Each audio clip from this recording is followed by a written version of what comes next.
Თქვენი აზრები ხანდახან იყო პროვოკაციული. თუ ნაგულავებ ქალს ბოზს ეძახი, ნაგულავები კაცის ბოზია. რა არის აქ გაუგებარი? იყო იქ სხვა რაღაცებიც ახლა. დამეტაკებოდა ვიღაც, არ ვიცი, გივი სიხარულიძე ვიღაც სხვა. და რატო გაცვია კაცო? მე მინდა შორს ჩავიწვე, მინდა შენ რატომ ლანძღავ? მეც არაფერს არ ვამბობდი განსაკუთრებს. რატოა ეს პროვოკაცია? საინტერესო იქნება ჩემი აზრით, შენი პასუხი ამაზე. ხო. რას ვერ მიხვდებიან ვერაზროს მამაკაცები?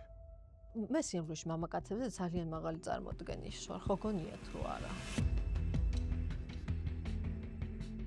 მოგესალმებით მეგობრებო, ეს გადაცემა დიდი ქვიზია, მე კი გიორგი კოკაია ვარ. სანამ ინტერვიუს ჩართავთ, გთხოვთ რომ დაალაიქოთ ვიდეო, რადგან უფრო დიდ აუდიტორიას შეხვდეს შემდეგ ჩვენი ინტერვიუ. ერთი უცნაური ფაქტი მაქვს. ნახვები ძალიან ბევრი აქვს, მაგრამ ლაიქების პრობლემა გვაქვს. შენთან როგორ არის? იცი რა, გააჩნია, თუ ძალიან ხმაურიანი თემა არის ხოლმე, მე ელაიქებათ. აჰა, კი ბატონო. დღეს ჩვენი სტუმარია მიხვდებოდით მირინა ტორონჯაცი. როგორ ბრძანდებით? ძალიან კარგად და ეხლა გეუბნებოდი, რომ ძალიან მიყვარს ინტერვიუ სხვა შორის ყველა როლში, როცა რესპონდენტი ვარ, როცა წამყვანი ვარ და მე სატელევიზიო სივრცეში რო შევდგი ფეხი, დავიწყე პროდიუსერის ასისტენტად, მე პროდიუსერი ვიყავი. მე დავიწყე უკვე რესპონდენტაციაში აქტიურად ყველა ტელევიზიაში ამ ქალების უფლებების ნაწილში და მე გავხდი წამყვანი. ვინ არის ირინა ტორონჯაცი? ალბათ მებრძოლის არქეტიპი ყველაზე ახლოს არის ჩემთან. და ეს მებრძოლი რატო გახდი? თუ საიდუმლო არ არის. იცი რა არის? მე ვფიქრობ და ბევრი მიფიქრი ამაზე, საერთოდ სამედიცინო განათლება მაქვს და ალბათ ამიტომ კიდევ უფრო მეტად ვარ დაინტერესებული ფსიქოლოგიით და თვითანალიზით და თვითრეფლექსიით და ბევრი მიფიქრი ამ თემაზე.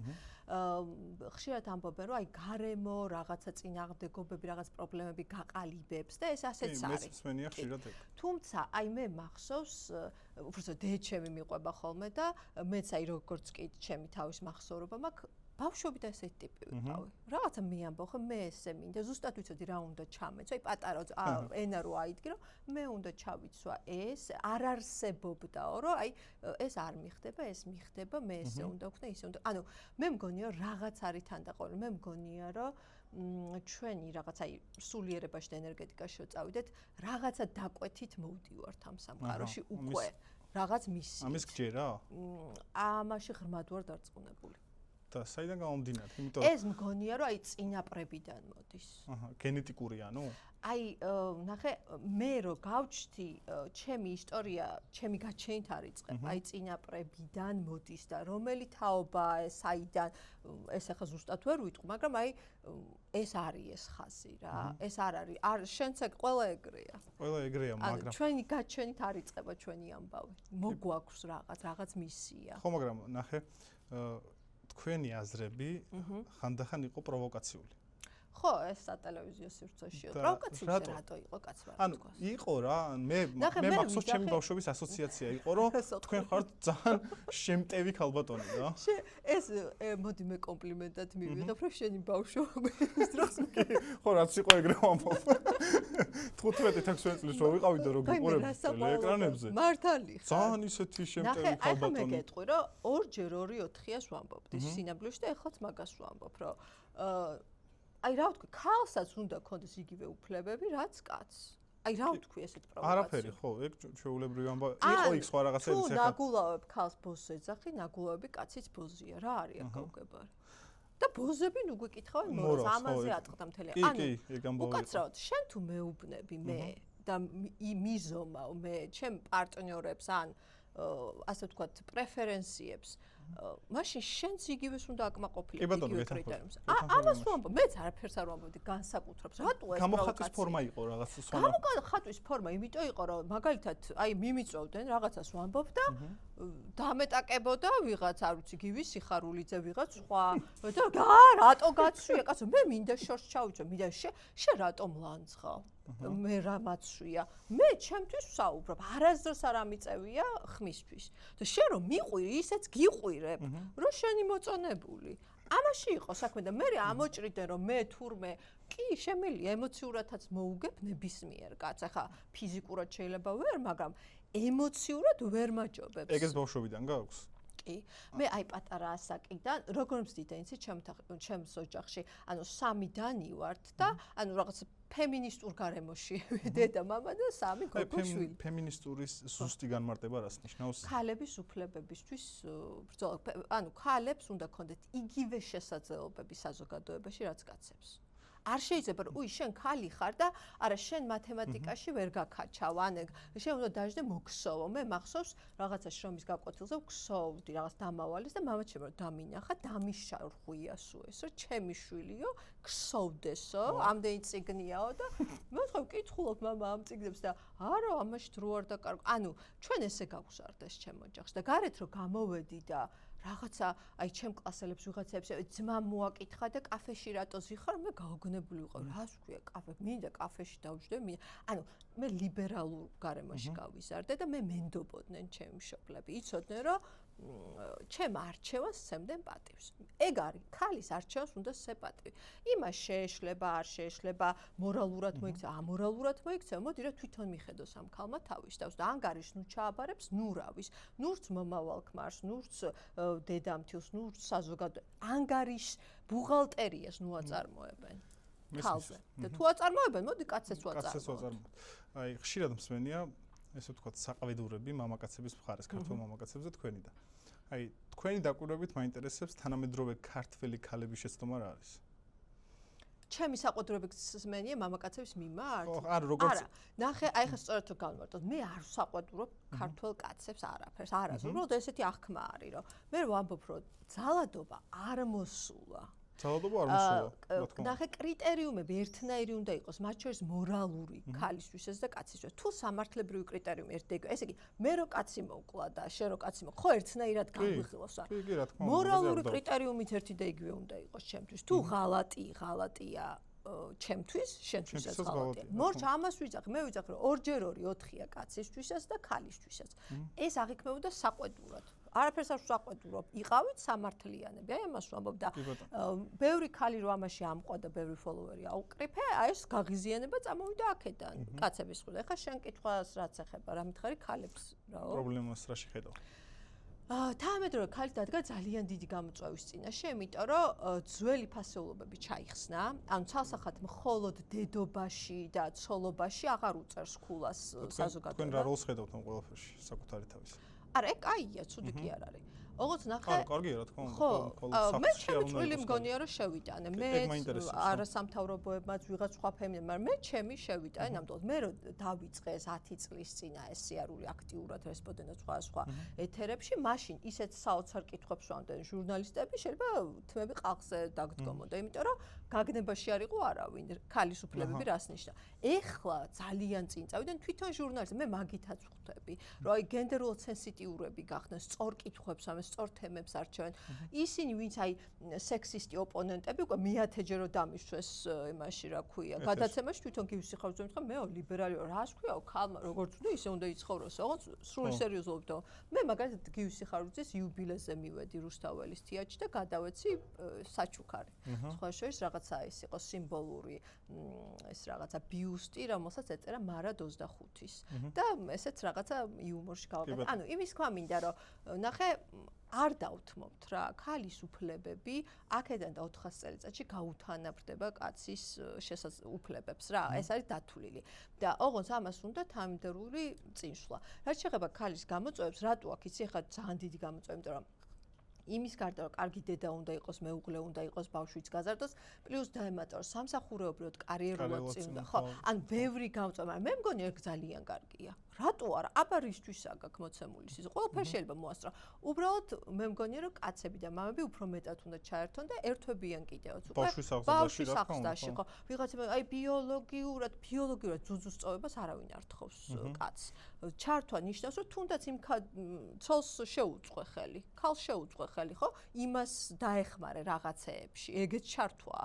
რაღაცა ბიოლოგიური იმებს რა ქვია სალტოების კეთებას არავინ არ თხოვს მე ვფიქრობ რომ ჩემი თავობა უკვე ეგრე ფიქრობს მეც ესე მგონია ჩემი ერგულივად ძალიან კარგია და თან მე შულთან ურთიერთობაც უფრო სხვანაირია კი და ის ბავშვიც სხვანაირად აფასებს მე სხვანაირად იზრდება და მე რაღაც უაზრო კლიშეები და სტერეოტიპები აღარ აქვს ეგ კომპლექსებია თქვენი აზრით მე მგონია რომ ეს სისტემის ბრალია, ეს არის კაპიტალიზმის. კაპიტალიზმი უწევს ექსპლუატაციას კაცსაც და ქალსაც.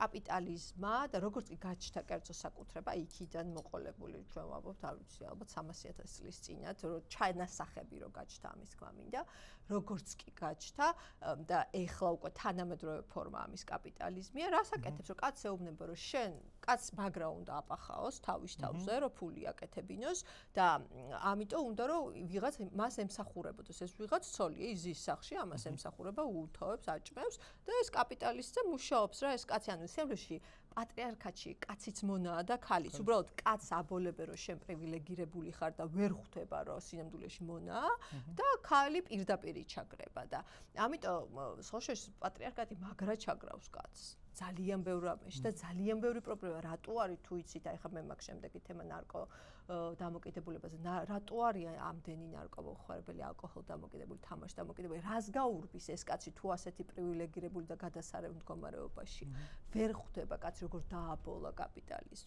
და გონია რომ ქალზე მაგარია როგორ შეიძლება სრულფასოვანმა კაცმა ქალზე ხელი აწიოს ან დაჩაგროს თუ თვითონ სუსტად არ გრძნობს თავს ხო ეს არის ელემენტარული ფსიქოლოგია სხვაშორის განათლება ფსიქოლოგიური პოსტსაბჭოთა სივრცეში ძალიან დეფიციტურია.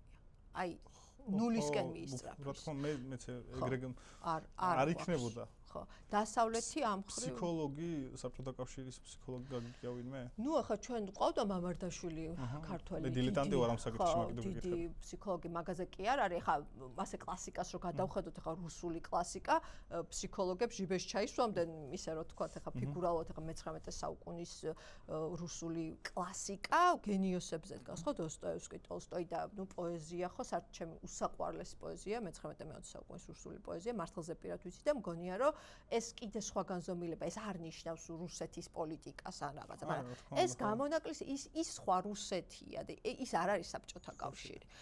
საბჭოთა კავშირი არის მენტალიტეტი ჩამყაყებული იდეოლოგია, რომელიც გეუბნება რომ მოდი არ განვითარდეთ, ვიყოთ ღარიბები, ქალო შედი კუხტაში და კაცი რა მაგარი ხარ, აი ხა უტრირებულად რა, რომ შენ ქალი რო დაგემორჩენ, მაგით ხარ მაგარი კაცი. აი რომელი უფრო ქსიამოვნებთ, რომ გეთანხმებიან? უი არა. თუ რომ კამათში როდესაც უგებთ, რა რომელი უფრო არის თქვენი სიამოვნების მე მიყვარს გულწრფელობა. თუ გულწრფელად მეთანხმებიან, რატო არ სიამოვნებს თანაზიარი ადამიანი ვიპოვე. თუ გულწრფელად მეწინააღმდეგება, მაგაზეც ოკეი ვარ, ვეცდები რომ დავმტკიცო. მე არასდროს არ მივდივარ კამათში რომ გავიმარჯვო, იცი რატო? უკვე გამარჯვებულად გრძნობ თავს. იცი რატო? მე ადამიანს, აი სულ ერთია ხა, კარგი გაგებით რა, შენიშდები თუ ნებისმიერ სხვა ადამიანი, მე პიროვნებას არ ვეკამათები. მე ვკამათობ არგუმენტებით და საკითხზე. არასდროს არ მაქვს არც ზიზღი, არც გაღიზიანება ოპონენტის მიმართ. ის ესე ფიქრობდეს, მე ჩემსას ვამტკიცებ და შესაბამისად არც მწყის, აი არასდროს არ გამოსვლა ეთერიდან ვინმეზე გაბრაზებული. აი გაიციშება და ჩემს თავდება, ეგ პროფესიონალიზმია ჩემი აზრით. იმიტომ არის ამდენი წელი რომ აი რაც არ უნდა კომენტარი დაწერონ ეს გაღიმებული ვარ, იცი რატო? ჯერთი ეგეთი მოწყობა მაქვს ტვინის, რომ დადებითი კომენტარები მამახსოვრდება და უარყოფით ზისხლი დავშენ. აი თავიდან როდესაც გამოჩნდით აი პირველად ტელეეკრანებზე და შემდეგ მოყვებოდა მაგას კომენტარები დარწმუნებული. აი მაშინ როგორი მაშინაც ესე ჰქონდათ? მე გამოვჩდი, უკვე ვიყავი 33 წლის. ანუ დასრულა საქმე. რომელი წელი იყო? ეს არის 2016. ეხლა ვარ 44 წლის. ან ფაქტობრივად 10 წელია ინტენსიურად ვარ საჯარო სივრცეში და რო გამოვჩდი და წამოვიდა და როგორი კომენტარებიც და ყველა კომენტარს პასუხობდი. ყველა კომენტარს პასუხობდი. ყველა კომენტარს პასუხობდი, როგორი. ძალიან დიდი ნერვების ადამიანი ყოფილიყარ. დღეში 8 საათი ვიჯექი და ვპასუხობდი. ანუ როგორც საქმეს რა და მე მაქედან წამოვიდა უკვე შოუები. მე გეუბნები, როცა ჩემი ბლოგი მქონდა, ჩემი ბლოგის ქვეშ ვპასუხობდი. და როცა უკვე შოუები ტელევიზია რაღაცა წინადადები, მე დავანები ამას თავი. ანუ ის მე მჭირდებოდა ეს ინტერაქცია და ამიტომ მუშაობდი ამაზე.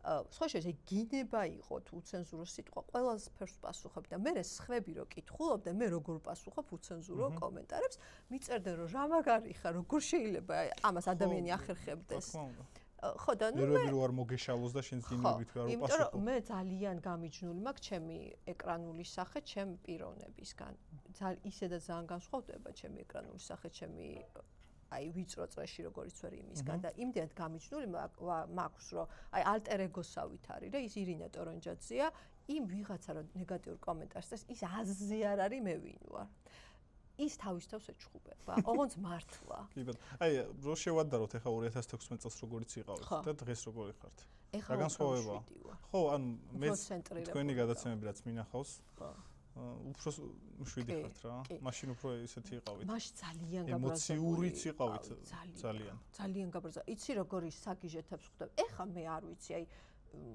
შენ აღარ დასვამ ისეთ შენ თავ აღარ დასვამ იმ კითხვებს აკითხვებსაც სვამდნენ ეთერებში მიხთი აი არ მოგივა თავში აზრად აი ისეთი რა ეხა მართლა გონია რომ კაცი და ქალი ერთნაირი შეიძლება იყოს ანუ რა ვქნა მაბრაზებდა ეხა ეს არა და მე ეს რომ ამოითქვა, ნუ დაიცალა ის აგრესია, სათქმელი ითქვა და თავში თუ გააკეთა, ცუდად ხომ მაინც არ ჩაივლის ეს განწერული სულისკვეთება. ანუ რაღაცა ითქვა და მეც დავმშვიდი მეტად. აი, ტელეეკრანებზე გამოჩენა როგორ გადაწყვეტეთ? ჩემ ბლოგი დავიწყე. ეგოცენტრული ციტალკონა. საიდან გამომდინარე დაიწყეთ ეს ბლოგები? მე ხო გეუბნები, აი 14-15 წელს სამედიცინო უნივერსიტეტის სამკურნალო ფაკულტეტი მე დავამთავრე სრულად. მე ჯანმრთელობის დაზღვევაში მუშაობდი და ნუ რაღაც ეტაპზე მივხვდი რომ ეს ჩემი არ არის რა. იმიტომ იმდენად აი ხო გეუბნები 14-15 წლის ასაკი და მე დიდებს ვეკამათებოდი ქალების უფლება ის რომ საერთოდ არ ვიცოდი არც NGO-ს არსებობა არაფრის. მე ვგრძნობდი რომ უსამართლობაა რაღაც რა ეს პატრიარქატი და ეს იმდენ დაგროვილი მქონდა რომ აი ჯერ კარგად წერდი ყოველთვის და უნდა დავიწყო წერა თქო და დავიწყე წერა რა ბლოგ პოსტებივით აი სტატიებივით წერა დავიწყე ოღონდ რადგან მივხვდი რომ მინდა ფართო მეინსტრიმული პიარი დაურთე ფოტოები ამ ჩემ სტატიებს ფოტოები იყო ესეთი ეპატაჟური აი მაგალითად წითელქუდას ფორმაში მოკლე კაბა რაღაც ქუსლები წითელქუდა რაღაც ექიმის ფორმაში და ძალიან ბევრი ადამიანის ყურადღება და ტელევიზიების ყურადღება ამან მიიქცია, იმიტომ რომ მაინც ხო ჩვენი ტელევიზიები ეპატაჟს ნადირობენ. და არ ვიცი, ვიღაცები ჩემს სტატიებს რა თქმა უნდა კითხულობდნენ, იმიტომ რომ 1000-ობით კომენტარი მქონდა, მაგრამ ძალიან ბევრი ალბათ უბრალოდ ფოტოებს ათვალიერებდა, მაგრამ ჩემ ამ გათვლამ იმუშავა. ხო, მე ერთი და მე დაიწყეს დაძახება ამ თოქ-შოუებზე და ყველგან დავდიოდი. იმედი და რუსთავი კი არა მარტო, აი ყველაზე პატარა ტელევიზია რაც კი შეიძლება იყო, მაშინ იბერიაც იყო, იქ აი არ ვანსხვავდი, ყველა პლატფორმას ვიყენებდი. რომ ინგა გრიგოლია იქნებოდა თუ ჯაჯაინძე არ ვანსხვავებდი, ყვითელი და არა ყვითელს, იმიტომ რომ სულ ერთია მე ყველა პლატფორმა უნდა გამომეყენებდე. სხვა შორის ამ ხრივ კრიტიკა მქონდა, რომ აი რატომ მიდიხარ იქ და არ მოდიხარ, კარგი რა. ეგ ისედაც მე ვფიქრობ, რომ საშინელება იქ რატომ მიდიხარ. ხო, სისულელია, სინამდვილეში ყველა ნიჭიერ ადამიანთან ზოგი ყვითელია და იმაშია ნიჭიერი, ზოგი პოლიტიკაშია და იმაშია ნიჭიერი, მე ყველას პატივს. ყველაზე მაგარი ის ხო რომ განსხვავებული ადამიანები საუბრობენ. რა თქმა უნდა და ისეთ აუდიტორიაზე გადიხარ, იმას სხვა აუდიტორია აქვს, იმას სხვა და მე ყველასთან მინდა. ყველასთან გინდა საუბარი, რა თქმა უნდა. თუმცა იყო ეს რომ აი როგორ გითხრა რა აი ბოლომდე რო არ ჯერათ რომ შენ უფლებებისთვის იბრძვი. ანუ არ ვიცი აი ან აბარისთვის იბრძოდი პოპულარობისთვის? ხო, აი პოპულარობის არ ვიცი, მაშინ რა ვიცი, მე ტრეკს ჩავწერდი, მაგდენის სიმღერა მე ჩემი ანუ რაზად წერენ და მღერია. ხო, ანუ ბევრი რამის გაკეთება შემიგიწე ისედაც ეხა მით უმეტეს. ეხლა რო იწყებდე რა სიზავდის? მაშინ წერდი. ხო, მაგრამ ეხლა რო დაწერო ეგეთი პოპულარობები. ეხა მაგარია ისინი ვიდეო, აი რას ვაგარ რილსები და რაღაცეები. ეგენი ძალიან რილსები ძალიან მაგრა ვარდება. ეხლა რომელ პლატფორმაზე მოგწონს ესე ვთქვათ მოღვაწეობა? კი, აი Facebook-ზე ძალიან აქტიურად ეხლა ბოლო 28 დღეში 2 მილიონი ნახვაზე ავიდა ჩემი Facebook პლატფორმა. იმიტომ ძალიან აქტიურად ვდებ კონტენტს. Facebook-იც მომწონს, TikTok-იც მომწონს, Instagram-ს ყველაზე ნაკლებად ვიყენებ, მაგრამ მაინც Instagram, Facebook-ი. ხშირ შემთხვევაში გოგოები უფრო Instagram-ს იყენებენ. ხო, მაგრამ მე მაინც ვლაპარაკობ ბევრს და ამიტომ უფრო მეტად Facebook-ი მიყვარს და TikTok-ი და უფრო Facebook-ი რა, იმიტომ რომ სათქმელი მაქვს ხოლმე. კი ვდებ იქ რაღაცა ვიდეოებს, ვითომ რომ რაღაცა დამატებით ის მქონდეს. მაგრამ მაინც ჩემი თემა არის საუბარი. YouTube-ზე რას ფიქრობ? YouTube-იც აი რაღაცა YouTube-ს ბოლომდე ვერ მივადევნე, იმიტომ რომ ძალიან კარგი პოდკასტები ჩავწერე, რომელსაც ძალიან კაი ნახვები ქონდა, თუმცა მე იმაში ვერ ავაწყო ჯერ, რომ არ მყავს ტექნიკური ჯგუფი. აი ვიღაცები სანამ აი მეგობრები მეხმარებოდნენ ჩამაწერეს, მაგრამ ეგრე არ გამოდის რა და აი მაგიტო ვერ გავზარდე ჩემი აუდიტორია YouTube-ზე რაღაც 5000-ზე გავჩერდი subscribers, თუმცა ვიდეოები რო ნახო, კაი ნახვები აქვს, მაგრამ ცოტა მაქვს დადებული, იმიტომ რომ არ მაყავს გადამღები ჯგუფი და ეხა TV26-თან რომ დავიწყე თანამშრომლობა. TV26-ით მაინტერესებდა, ანუ მითხარი რომ გირჩის ტელევიზიაა? გირჩის ტელევიზია, იაგო ხუჩიას გირჩის. საიდან მოხვდი? შემთხვევით მოვხვდი იმ გაგებით, რომ რამოდენიმეჯერ ამომიგდო თვითონ იაგოს აქვს ძალიან კარგი გადაცემა საქართველოს დაბადება. ჩემი საყვარელი YouTube გადაცემა. ძალიან მაგარია და რო ამომიგდო ამ TV26-ზე, მე დავლინკე, რომ ეს TV26 ხო გირჩის საარჩევნო ნომერია და მე მგონი ეს იაგოს ტელევიზია თუ რაღაცა ესეთი და პირდაპირ იაგოს დაუკავშირდი, შევხვდით და მე ჩემი იდეა შევთავაზე, რომ აი მინდა ვისურვებდი ყოველთვის ანუ ტელეგადაცემა მაინც სხვა არ კი YouTube-ი კაია, მაგრამ ნუ მაინც ეს ნოსტალგია ტელევიზიის თაობა ხარ? კი, მაინც. და იაგომაც მითხრა, რომ აი დებატები გააკეთე და მეც მაინტერესებს და შევთანხმდით, რომ პოლიტიკურ ონლაინ პლატფორმაზე გადის. კი, YouTube-ზე არაფრით არ. მე რა მომწონს იცი YouTube-ის ის მომწონს, რომ ის ცოცხალი ენერგიას იღებ რა ეგრევე რა. ანუ ეგ კომენტარიც იწერება, რომ ეს რატომ მოიყვანე? უფრო ხარისხიანი მაყურებელი ყავს მე მგონი YouTube-ს. კი, ვიდრე Facebook-ს ძალიან. მე აუდიტორიის შესაძლოა ვხედავ, ჩემი ძირითადი აუდიტორია არის 15-დან 30 წლამდე. მართლა? ხო. და ის ხალხიც მაინტერესებს რას ფიქრობს. ის ხალხი 30 პლუს 30 ზემოთ ის ხალხი ჩვენც ვარსებობთ. ხო და ანუ საინტერესოა თქვენი აზრით.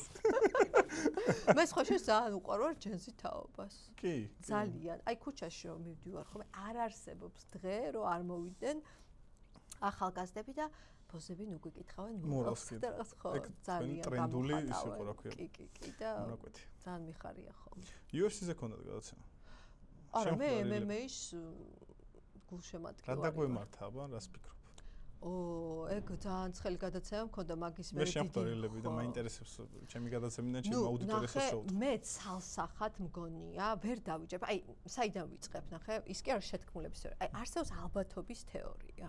არსებობს სტატისტიკა, რომელიც არის ზუსტი მეცნიერება.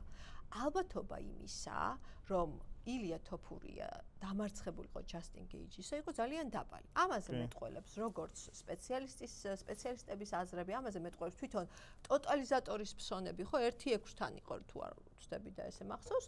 ანუ ნახე სტატისტიკურად ალბათურად უნდა გაემარჯვა ილიას, ხო? ეხლა ნახე, ზუსტად ეს დაბალი ალბათობის ხდომილება განხორციელდა თეთრ სახლში ტრამპის დაბადების დღეზე. თეთრ სახლის ეზოში. სადაც მთელი სპეცსამსახურები ჩარდა. აი, დაემთხვა, რომ KG იმარჯვებს ამერიკელი, ტრამპის მეგობარი. ეს თურმე შემთხვევითობაა, ხახნო რა. აი, რანაირად კითხვები არ ჩდება, რომ როგორ? კითხვები ჩნდება, მეც არ ჩნდება კითხვები, რომ ეს KG ასე ანუ ნახე მეორე რაუნდის მერე ჩნდება კითხვები. ჯერ რომ ილია არ იყო რესურსულ მდგომარეობაში. რატო, როგორ მე მაგას ვერ ვიტყვი, მაგრამ არ იყო. ყველა მიცის ილიას აი საფირმო head movement-ი, როდესაც ყოველთვის თავს ამოძრავს და იცილებს ჯები. ყველა ჯები მიიღო, არ მოძრ შებოჭილი იყო. ესე დაიწყო. კარგი, როგორღაც მიიყვანა ეს პირველი რაუნდი, ხო არ იყო მთლად ცუდი. მეორე რაუნდში მაინც დაჯაბნა, ხო, გეიჯი დააგდო. აი ჩემთვის ყველაზე დიდი კითხვის ნიშანია ბოლო რაუნდში, მეორე რაუნდში, რომ დააგდო გვიცში დარტყმებით. რატო არ დამთავრდა? რატო არ დაარტყა ეს? მან დარი რომ ენერგია არ ეყო. ეგ არგუმენტი. რა ილია თო, აი არ მჯერა. უბრალოდ არ მჯერა. გადავიდა იმაზე, რა ქვია, საბმიშენის ძიება 1-2 რომ მუშტი დაეყოლებინა. არ ვიცი, რაღაცა გონია და ლადონაცუშვილის ამაში მეთანხმება კი არა თვითონვე ამბობს, რომ ილია იყო დეზორიენტირებული რაღაცნაირად.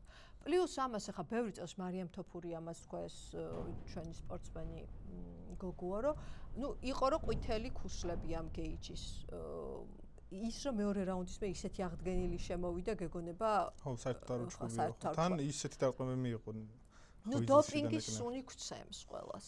მე იმასაც არ გამოვრიცხავ, აი რაც მოხდა, აი მაშინ ყველაზე აბსურდული მგონია. აი ის იცით, აი ის მარგარიტოს ბრძოლა კრივში რო კრივში თვალის ოპერაციო დაკარგა თვალები კი ხო? ხო, იყო ესეთ პრეცედენტი, რომ ეს გიფსირებული ხელთათმებით გამოვიდა ასეთ პრესტიჟულ შეჯიბრზე მოკრივე, ხო?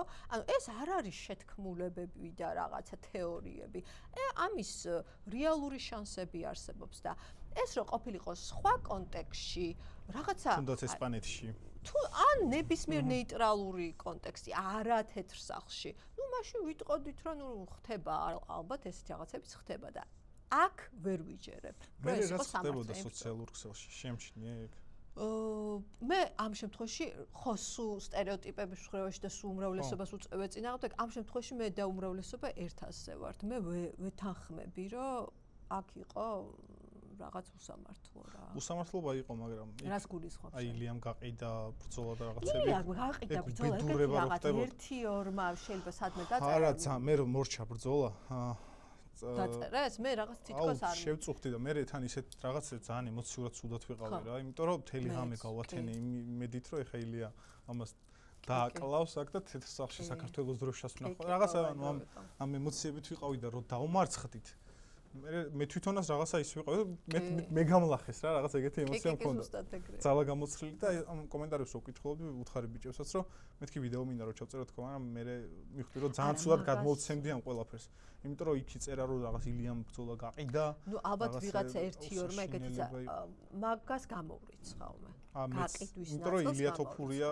არა, შეიძლება უთხრეს რომ მე მაგ ეგეთ ვერსია რომ უთხრეს რომ შეგუე ეს უნდა მოიგოს ამერიკამ. როგორ? აი, მგონია რომ ილიამ იცოდა რომ უსამართლო პირობებში მიდიოდა. ან მიხვდა, ან უთხრეს,ոնს გაყიდა კი არა. აი იგრძნო რა, რომ რაღაცა. ახლა ჩვენ თუ მივხვდით, ის ვერ მიხვდა, რაში იყო საქმე. დარწმუნებული ვარ, ძალიან კარგად იცოდნენ, რაზეც მიდიოდნენ.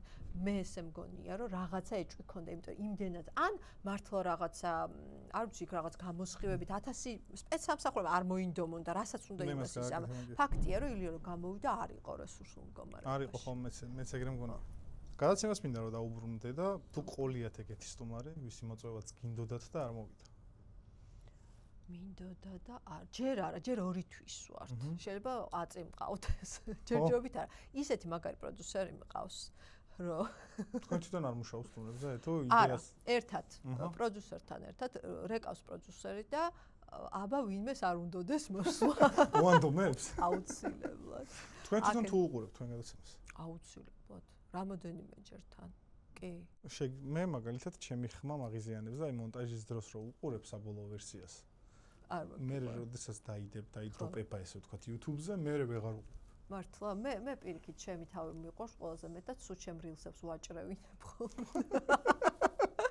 მე ცოტა ძალიან ეგოცენტრული ვარ ეთქობა. აი სახლში როდესაც მიდიხარ სამსახურის მე ყველაზე მეტად რა გაბედნიერებთ? ჩემ ქმართან ურთიერთობა და ჩემ ქმარს მეუბნება სამსახური დატოვე სამსახურში, იმიტომ რომ აი ტელევიზია ისეთი რაღაცაა და როდესაც აი ამ კონტენტს აკეთებ, რომ არ არსებობს, რა აი დამთავრდა წავედი. იქაც ეს ვქნათ ის რომ მაინც ხაზია პროდიუსერი ეს ხო არ ამოჭრათ ის აუ გავარდა გაგვანიუსეს რა. გაგვანიუსეს არის ყველაზე მაგარი.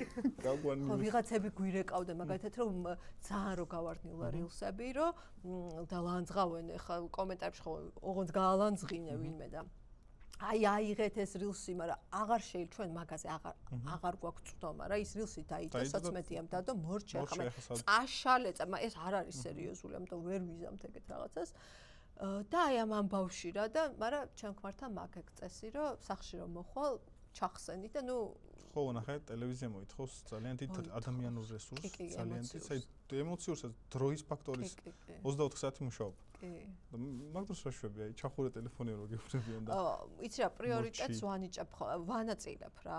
აი როგორ ვიცი, აი თუ ძალიან რაღაცა ცხელი ის არის, მოდი შეარჩიე ფილმი და ეხა 10 წუთი მოვაყარე და ესე გვარდები ხოლმე რა. კი, მე იმას გადავაბარ, მე რაღაცა მე ფილმებს შორის მე მყავს შესვენება, გავარდები ვნახე. ანუ ისე ვაკეთებ, რომ მე მგონია, რომ ურთიერთობას ჭირდება ეს კულტივირება და რაღაცის ხარჯზე არ უნდა გააკეთო. ამიტომ პატივს ვცემ ამას, რომ სწორს მეუბნება რა, სამსახური იყოს სამსახურში, შენ სახლი იყოს სახლი და ესეც სწორი მგონია ჩემთვისაც. მე ცოტა ძალიან ეს ვარ აი მიჯაჭვული ხვდები რაღაც აი ეს დოფამინებია რა რომ აი სულ გავარდა რამდენი და ხო ისტერიკა არ არის საჭირო ჩაეხსენი ახლა იმიტომ ის დასვენებასაც ცოდნა უნდა შეგიძლია დასვენება? აი ძალიან სუდად მე არ შემიძლია. ხო აი სუდად ხვდები ხოლმე დასვენებას. აი მე მაგიტო გითხრა ვინ არის მე ვიცი როგორ მივახციო მიზანს და მე შერგების დრო რო დგება ვარ დაბნეული ბავშვი და ხა ანუ რა ვქნა უნდა გავერთო აი სადღაც წავდი აი შემიძლია წავედი რაღაცა შესაძლებლობაც მაქვს რომ ხა გავერთო აი სულ მაქვს რომ აი ხა რას ვაკეთებ ეს რისთვის არის და არაფერი ერთობი ხო გაერთე აი რაღაცა მაგრამ ხო რაღაცას უნდა ემსახურებოდეს და მე მგონია უნდა ვისწავლო ყველაზე ესე ვთქვათ დიდი იმედი ვისი გაქვს უი, ეხლა გამახსენდა ჩემი ტრენერის სიტყვები, მე დავდივარ ხოლმე რაღაც პიროვნულის დისკურსებზე და მიყვარს ეს ფსიქოლოგიური რაღაცები ხო აღნიშნე კიდევაც და მან თქვა ესეთი ფრაზა, რომ ვის იმედიც გექნება, იმ ადამიანით დაისჯები. კი ბატონო. ცოტა ძალიან საშიში. ხო, საშიში და არასასიამოვნო მოსასწრაფო. ხო, არა, სინამდვილეში ეს სხვა რამეს ნიშნავს და ახსნა ძალიან ღრმა რაღაცა. იმედი იმ თვალსაზრისით რომ იხა იმედი გაქვს, რას ქვია ოჯახის წევრების, ჩემი ქმრის, დედის, მამი, ყველასი, რა სისულელი, რა თქმა უნდა. მაგრამ აქ რაზე იცლაპარაკი, შენ თუ სხვას გადააბარე, შენი გასაკეთებელი პასუხისმგებლობა. ამის შედეგებს მოიგე. ანუ რაც ჩემი გასაკეთებელია, ის მე უნდა გავაკეთო და არა სხვა. მე შენი იმედი მაქვს და მოდი ახლა გელოდები რა, აი ეს არ უნდა დაგემართოს და ამ ხრივ სწორია. თორე რა თქმა უნდა იმედი მაქვს ოჯახის წევრების და მე ჩემი იმედიც უნდა კონდეს. საკუთარი თავის იმედიც უნდა კონდეს. უბრალოდ ხო, ეს საინტერესო ის არის მომენტი, პასაჟი. ნახე, საინტერესო იქნება ჩემი აზრით, შენი პასუხი ამაზე. ხო. რას ვერ მიხვდებიან ვერაზროს მამაკაცები? მე მგონია რომ მე სიმბლში მამაკაცებზე ძალიან მაღალი წარმოდგენის ვარ, ხო გონიათ რომ არა? კი, მგონია და მაგითო გეკითხები ამ კითხვას. მე მგონია რომ ყველაფრის მიხვედრა შეუძლია მამაკაც, აი რო იცახე რა, აი მამაკაც არ შეუძლია რაღაცა ემოციები, აი ხალი უფრო ემოციური არ არის ეგრე.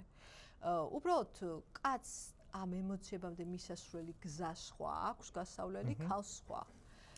თორე თუ მიცემ კაც საშუალებას, რომ გენდოს და მას ენდობი და დააფასებ, ის ყველაფერში გამოყვება და გაგიგებ. შეიძლება ქალზე უკეთესათაც. ნუ ხვდები ხო რას ვამბობ? ანუ არ არის ეგრე, რომ აი კაცების არ ესმით. ყველაფერი კარგად ესმით. ყველაფერი კარგად ესმით. კი, უბრალოდ ნდობა საჭირო და სწორი მიმღებლობა ალბათ. და მე ძალიან ვაფასებ კაცებს. უბრალოდ ხო გეუბნები ხა ძალადობას ვემიჯნები რა და ძალადობას ქალებშიც ვემიჯნები არავის არ პატრიარქატის ძალიან სუდი შედეგები მაგალითად ქალები არ ჩაგრავენ ბავშვებს თუნდაც არ არის დედები რომ წამოარტყამენ ბავშვი უყვირია ანუ სინამდვილეში იმ სადღაც მოძალადე კაცს ვინსდის იმ ქალებს ისეთი სტერეოტიპული წარმოდგენები აქვთ და ისეთ სადარაჯოზე დგანან პატრიარქატის, რომ კაცებზე მეტად. ასე რომ ეს არ არის რომ კაცები ცუდები და ქალები კარგები. აქ ლაპარაკია მენტალიტეტზე და არაჯანსაღ მენტალიტეტზე, თორე რატო კაც ძალიან ბევრი ძლიერი მხარე აქვს და თითოეულ ადამიანშია თა მასკულინური და ფემინური საწყისავი. ჩემშიც არის მასკულინური საწყისი. მე რომ აი ეს მინდა რომ გემემეი რომ იყოს და რაღაც დაჯა ეს მასკულინური საწყისი. გიყვარს ხო როგორც მაყურებელს? როგორც მაყურებელს, არა, მე თვითონ არა. როგორც მაყურებელს, აი ქართველებს უყურებ მხოლოდ. იცი რა, ქართველებს უყურებ და ვისთანაც ისინი იბრძვიან. აი სიტყვაზე ილიას ყველა ბრძოლა ნახე, მაქვს შესაბამისად მათი მეტოქეების ბრძოლებიც ნახე მაქვს. ნუ ხა მაგრეგორი როგორ არ უნდა გქონდეს და ხაბიბი ნახე ხო?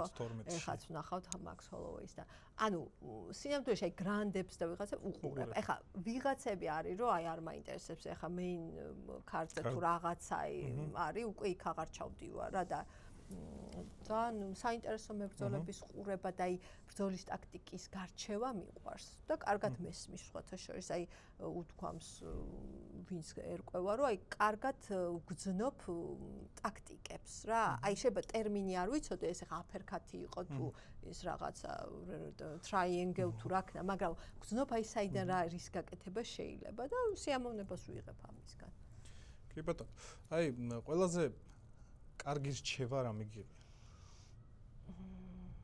ალბათ ის რომ აი ხა გამახსენე ჩემი უმცროსი დის, ჩემზე 8 წლით პატარა, უფროსი დაც ხავს 9 წლით, მე შუათან.